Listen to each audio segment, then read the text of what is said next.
வணக்கம் நேர்களே, மீண்டும் அழகு குறிப்புகள் நிகழ்ச்சியில் உங்க எல்லாரையும் சந்திக்கிறதுல ரொம்ப மகிழ்ச்சி. நம்ம எல்லாருக்குமே திடீர்னு ஒரு சேஞ்ச் தேவைப்படுது. நம்ம ஃபேஸை அழகா காட்டிக்கணும் அப்படின்னு நினைக்கிறோம். அதுக்கு எது ரொம்ப முக்கியம் அப்படின்னு பார்த்தா ஹேர் கட் தான் ரொம்ப முக்கியம். நம்மளுடைய ஹேர் அழகா கட் பண்ணி ஸ்டைல் பண்ணியிருந்தா ரொம்ப டல்லா இருக்கிற ஃபேஸை கூட ரொம்ப அழகா காட்ட முடியும். ரொம்ப ஓல்டா தெரியிற ஃபேஸை கூட ரொம்ப யங்கா காட்ட முடியும். இன்றைய நிகழ்ச்சியில மிஸ்டர் மெல்ராய் செய்யற கட்ஸ் என்னென்னன்றதை பார்க்கலாம்.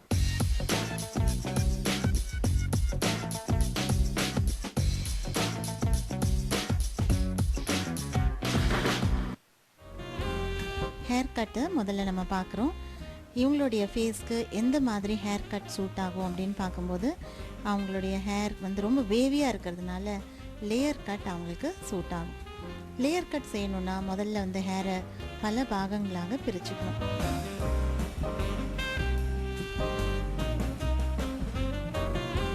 யூஸ் பண்ணுறது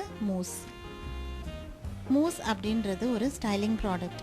அந்த ஸ்டைலிங் ப்ராடக்டை போடும்பொழுது ஹேர் ரொம்ப சாஃப்ட் ஆகிடும். அதுக்கப்புறம் அந்த ஹேரை கட் பண்ணுறதும் ரொம்ப ஈஸி, செட்டிங் பண்ணுறதும் ரொம்ப ஈஸி.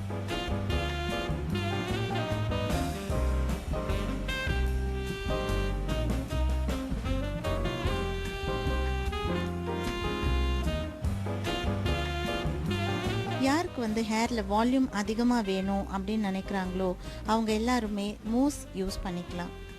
மூஸ் யூஸ் பண்ணும்பொழுது ட்ரையர் யூஸ் பண்ணால் இன்னும் ரொம்ப நல்லாயிருக்கும். இப்போ நீங்களே பார்க்குறீங்க எவ்வளோ சாஃப்ட் ஆகிடுச்சு அந்த ஹேர். முதல்ல ரொம்ப ட்ரையாக இருந்தது.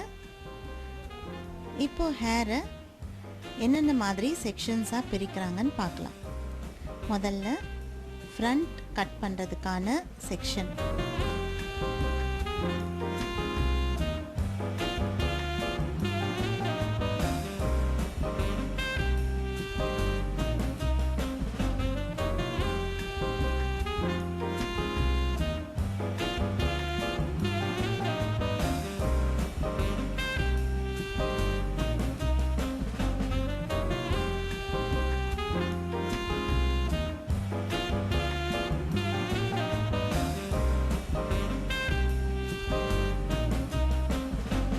ஹேர் கட் பண்ணுறது அப்படின்றது ஒரு பெரிய ஆர்ட். அதை நீங்கள் இப்போ பார்க்குறீங்க. ஈஸியாக எப்படி வேணால் கட் பண்ணால் நமக்கு நினைக்கிற மாதிரி வராது. அதுக்குன்னு பல ஐடியாஸ் இருக்குது. ரொம்ப சயின்டிஃபிக்கானது இந்த ஹேர் கட். அவங்களுடைய ஃபேஸ் ஷேப்க்கு தகுந்த மாதிரியும் அவங்களுடைய முடியோட டெக்ஸ்சருக்கு தகுந்த மாதிரியும் ஹேர் கட் பண்ணணும். அப்போ தான் அது ரொம்ப சூட்டபிளாக இருக்கும்.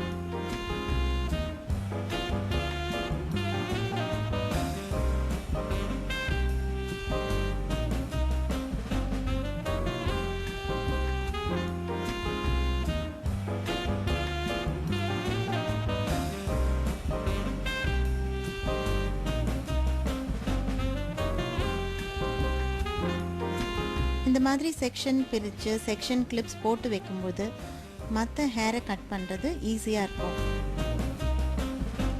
இப்போ ஃப்ரண்ட்டில் இருக்கிற செக்ஷனை மட்டும் தனியாக பிரிச்சுக்கிறாங்க.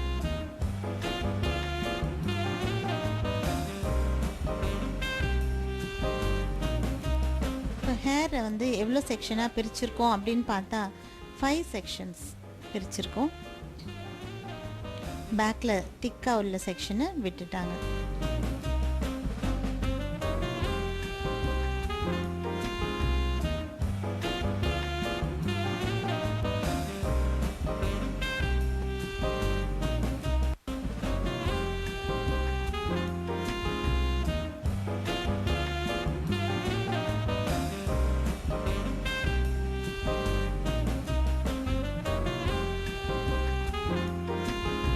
படிப்படியாக ஷார்ட்ல இருந்து லாங் வரையில் முடி ரொம்ப அழகாக தெரியும்.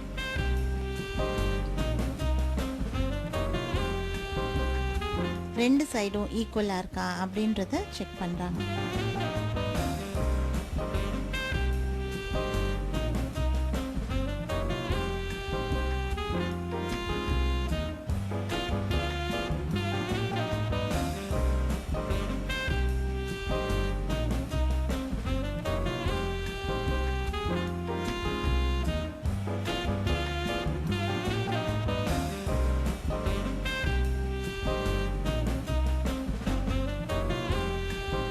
எந்த இடத்துல ஆல்ரெடி கட் பண்ண அளவு இருக்கோ அந்த இடத்துல ஃபுல்லாக கட் பண்ணிடுறாங்க. மேலும் அதை இன்னொரு தடவை சரியாக இருக்கா அப்படின்றத செக் பண்ணுறாங்க. எக்ஸ்ட்ரா பிட்ஸ் எல்லாம் ஏதாவது இருந்தால் செகண்ட் டைம் கட் பண்ணும்போது அதுவும் வந்துடும். ஷார்ட்லேருந்து லாங் அழகாக கட் பண்ணியிருக்காங்க. இப்போ அவர் செய்கிறதுக்கு பேர் பாயிண்ட் கட்டிங் அப்படின்னு சொல்கிறது.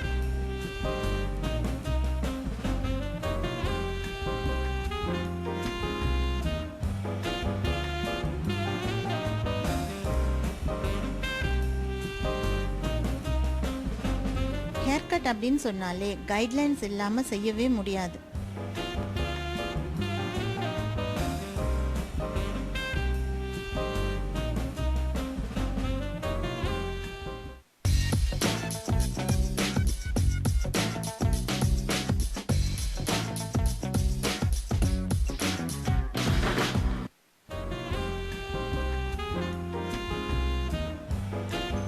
இப்போ பார்க்கும்போது சைடில் இருக்கிற ஹேரை கட் பண்ணுறாங்க.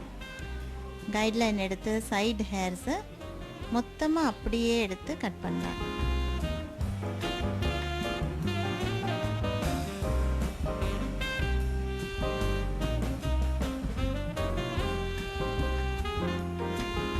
ஹேர் கட் பண்ணும்பொழுது ஸ்ட்ரெயிட் ஹேர், கர்லி ஹேர் அப்படின்ற பலவிதமான டைப்ஸ் இருக்கிறதுனால யாருக்கு எது சூட் ஆகும் அப்படின்னு தெரிஞ்சு கட் பண்ணுறது ரொம்ப நல்லது. அதே மாதிரி அதை அப்புறமா எப்படி மெயின்டைன் பண்ணணும் அப்படின்னு தெரிஞ்சுக்கிறதும் நல்லது.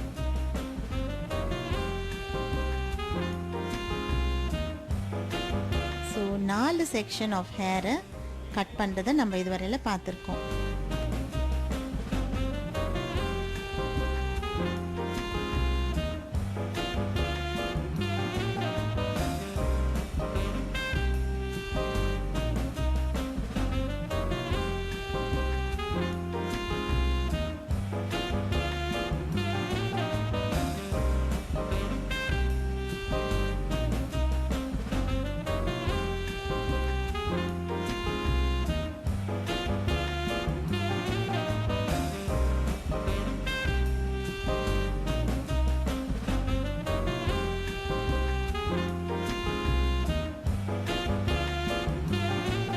இவ்வளோலாம் செய்யணுமா ஒரு ஹேர் கட்டுக்கு அப்படின்னு நீங்கள் நினைக்கலாம். இவ்வளோலாம் செய்யலைன்னா அந்த கட் வந்து நல்லா இருக்காது. இது மாதிரி கட் பண்ணும்பொழுது 2-3 மாதங்கள் ஆனால் கூட அந்த கட் ரொம்ப நல்லாயிருக்கும், ஃப்ரெஷ்ஷாக இருக்கும் பார்க்குறதுக்கு.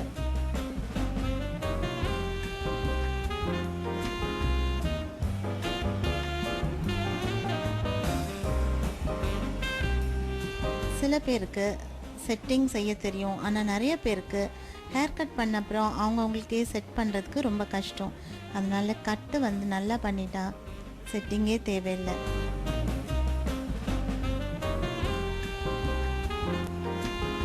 இந்த மாதிரி கட் பண்ணும்பொழுது ஜஸ்ட் ஷாம்பு வாஷ் பண்ணிவிட்டு நீங்கள் ஹேரை அப்படியே ட்ரை பண்ண விட்டுட்டிங்கனாலே ரொம்ப நல்லாயிருக்கும்.